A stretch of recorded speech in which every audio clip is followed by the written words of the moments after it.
పూట గరికపోచలు కలిపిన నీళ్లతో శివాభిషేకం చేయాలి. గురువారం పూట పసుపు కలిపిన నీళ్లతో శివాభిషేకం చేస్తే వివాహ సమస్యలు, దాంపత్య సమస్యలు తొలగిపోతాయి.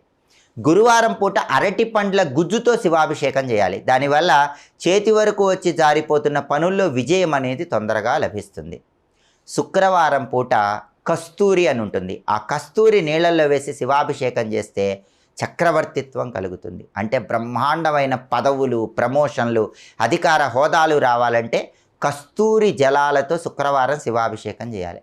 బ్రహ్మాండమైన సౌందర్యం రావాలంటే, మంచి అందం రావాలంటే, అద్భుతమైన సౌందర్యాన్ని పెంచుకోవాలంటే కుంకుమ పువ్వు కలిపిన నీళ్లతో కానీ, కుంకుమ పువ్వు కలిపిన పాలతో కానీ శుక్రవారం శివలింగానికి అభిషేకం చేయాలి.